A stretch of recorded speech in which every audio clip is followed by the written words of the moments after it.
사무엘상 15장과 로마서 10장의 말씀으로 열심과 순종이라는 제목으로 함께 잠시 은혜를 나누겠습니다. 이는 열심보다 이 중요한 순종에 대한 부분을 익히 많이 듣고 알고 있습니다. 종종 하나님을 향한 뜨거운 열심을 가지고 살아가야 되는 부분은 당연합니다. 기도하고 봉사하고 또 주를 위해 헌신하는 것 얼마나 귀하고 아름다운 일이겠습니까?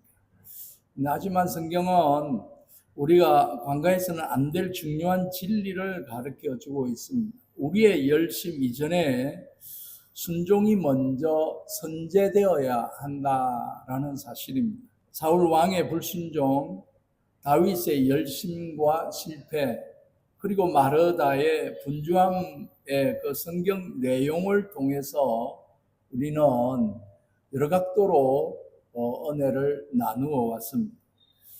자기 의지적인 열심을 통해 우리는 진정한 순종이 무엇인지를 이 시간 짧게 은혜를 나누겠습니다.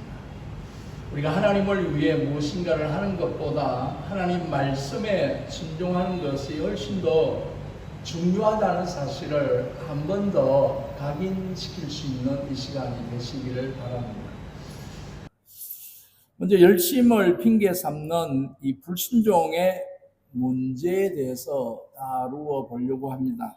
사무엘상 15장 23절에 이는 거역하는 것은 점치는 죄와 같고 완고한 것은 사신 우상에게 절하는 죄와 같아.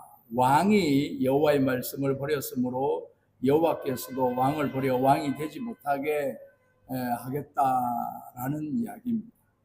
사울 왕은 아말렉과의 전쟁에서 하나님의 명확한 명령을 받았습니다. 모든 것을 진멸하라고 명령했습니다. 하지만 사울은 백성들의 요구를 듣고 가장 좋은 양과 소를 남겨 하나님께 제사 드리려는 열심을 보였습니다.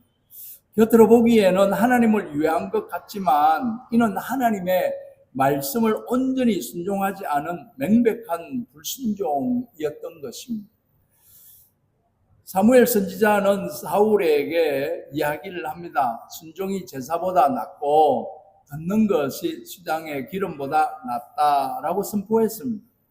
사울의 열심은 결국 자신의 왕위를 잃게 하는 결과를 가져왔던 부분을 우리가 읽은 말씀을 통해서 알 수 있습니다. 한 성도가 교회의 어려운 재정을 위해 밤낮으로 기도하고 봉사했습니다.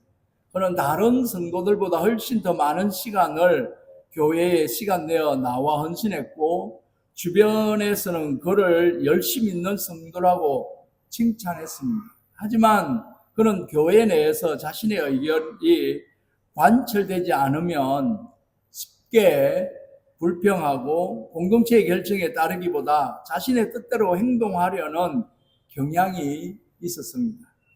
결국 그의 열심은 공동체 내에 분파가 생기게 되었고 그의 주장을 따르지 않는 다른 성도들을 정죄하거나 배척하는 상황까지 나타나게 되었습니다.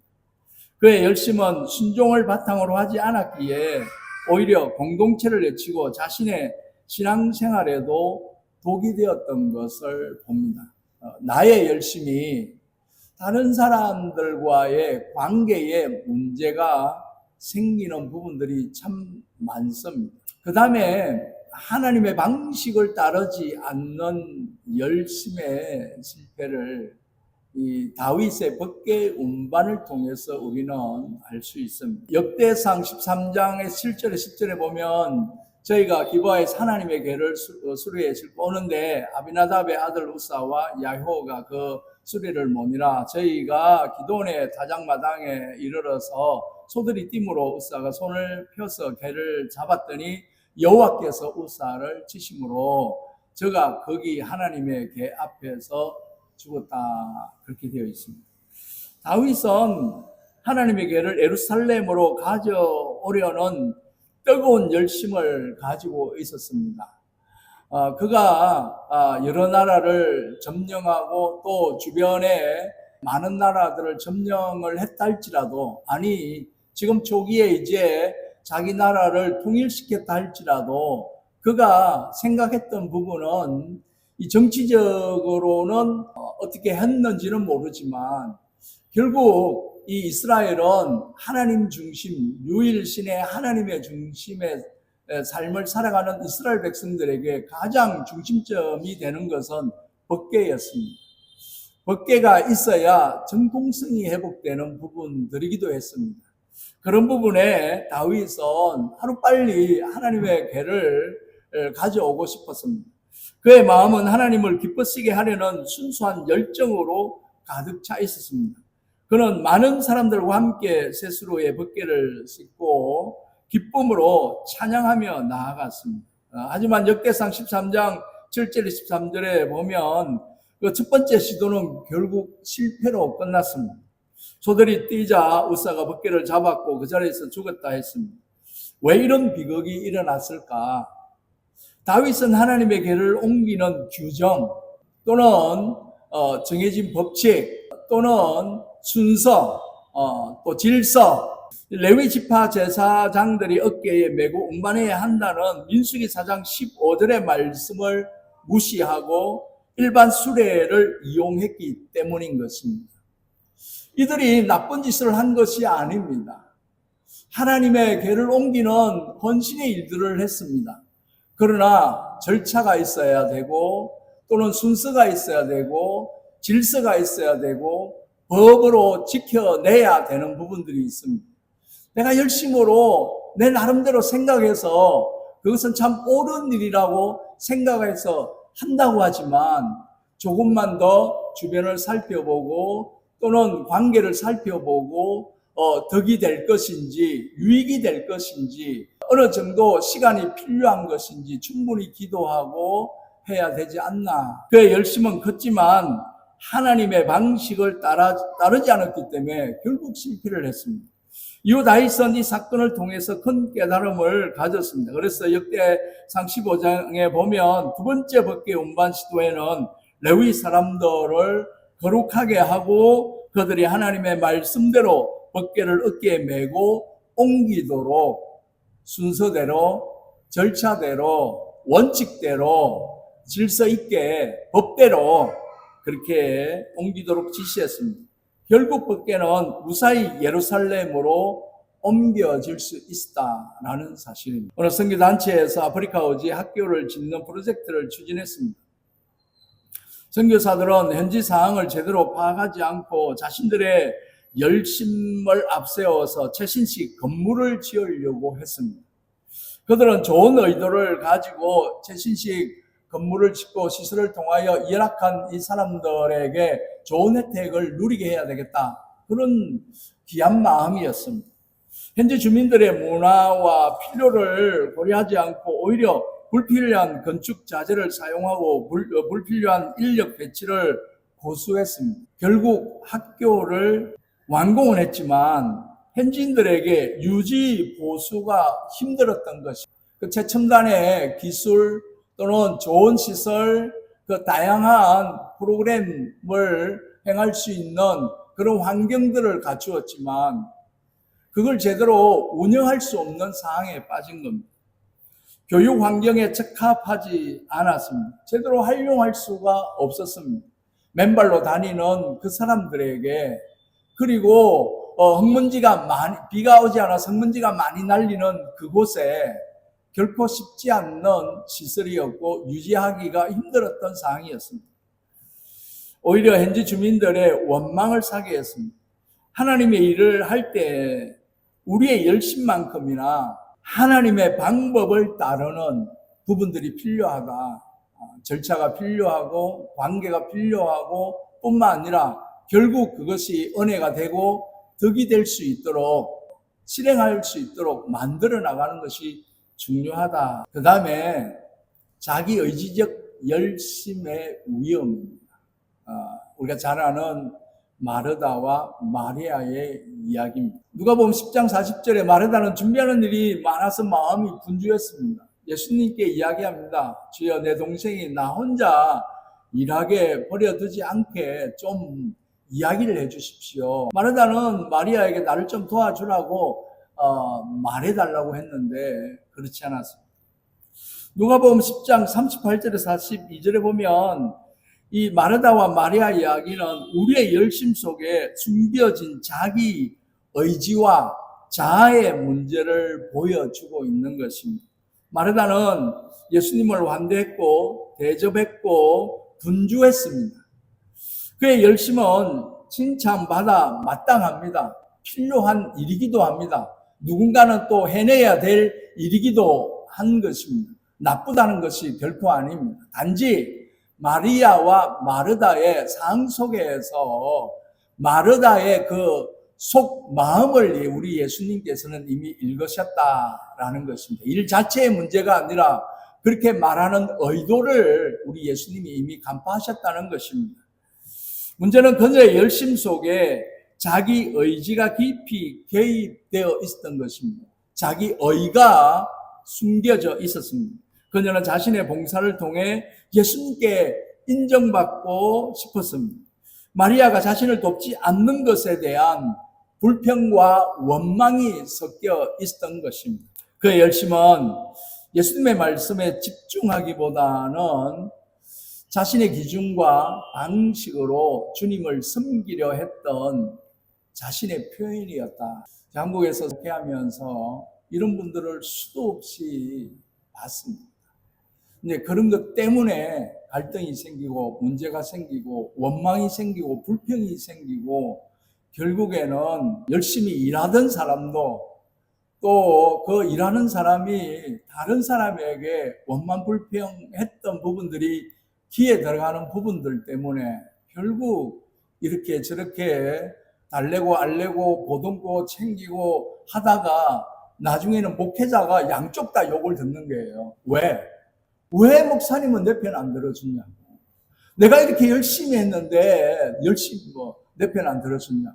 이쪽에는 나도 그만한 사정이 있고 다른 상황으로 하고 있는데 왜 그렇게 이제 잘못 이렇게 중재를 하면 또 다른 문제가 생기는 부분들을 봅니다. 그녀의 열심은 예수님의 말씀에 집중하기보다는 자신의 기준과 방식으로 주님을 섬기려 했던 자아의 표현이었습니다.